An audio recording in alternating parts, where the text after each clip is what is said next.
Employees Provident Fund Pension, PF pension. So during the 16th Lok Sabha, I have moved a private member resolution, and the government has appreciated it, and a committee is appointed, and the high empowered committee went into the matter of EPS 95, and it is decided, recommended to increase the minimum pension. EPS 95 pension धारकों के लिए EPS 95 pension बढ़ोतरी के संबंध में काफी बड़ी अच्छी खबर है।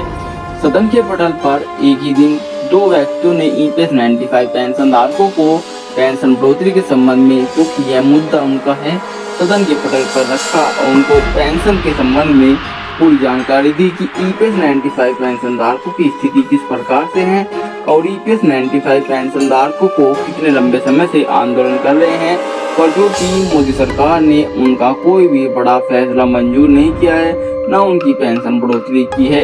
इसके बारे में जो कि यह मुद्दा सदन के पटल पर रखा गया और पूरी जानकारी इस वीडियो के माध्यम से हम देने वाले हैं। यदि आप चैनल पे नए हैं, चैनल को सब्सक्राइब करते हैं, बेल आइकन को ऑल पे प्रेस करते हैं। Is relating to the Employees Provident Fund Pension, PF pension.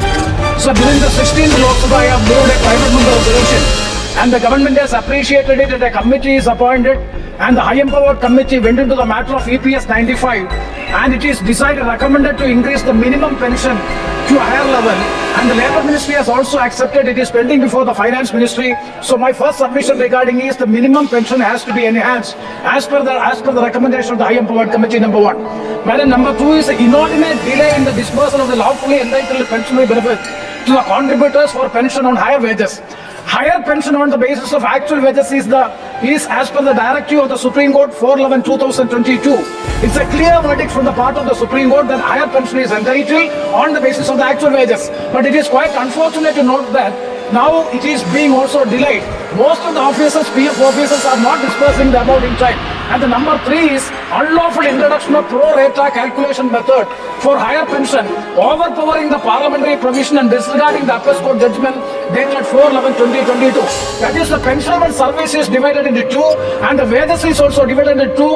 Before only 2014 and after 2014, thereby 30 to 35% of the pension will be reduced. It is a gross violation of the Supreme Court judgment as well as the act passed by the Parliament. And therefore, I object on the government. And also, one more point, that is non-compliance of the judgment dated 4/11/2002 of the Supreme Court as well as on 35/2000 for the High Court of Kerala in respect of the petition of pensioners in the CPSUs in Kerala. In Kerala, they didn't opt under para 11 for the scheme because of the court judgments are there, so they didn't. But they are now being denied this higher pension. So all these issues should go to show that the Employees Provident Fund organization is always acting against the interests of the poor laborers in the country. So the government of India, an urgent meeting may be convened so as to discuss this issue as so as to resolve all these issues. EPS 95 pension धारकों का मुद्दा काफी संघर्षपूर्ण रहा है। उसी प्रकार से EPS 95 पेंशन धारकों को आगे भी संघर्ष करना पड़ सकता है, पर अभी तक यही आशंका जताई जा रही है कि EPS 95 पेंशन धारकों की पेंशन बढ़ोतरी के संबंध में संसद में बहुत बड़ी बहस छिड़ी हुई है और ऐसी आशंका भी जताई जा रही है कि आने वाले समय में EPS 95 पेंशन धारकों की रिपोर्ट के अनुसार उनको आने वाले समय में पेंशन का लाभ भी देखने को मिल सकता है।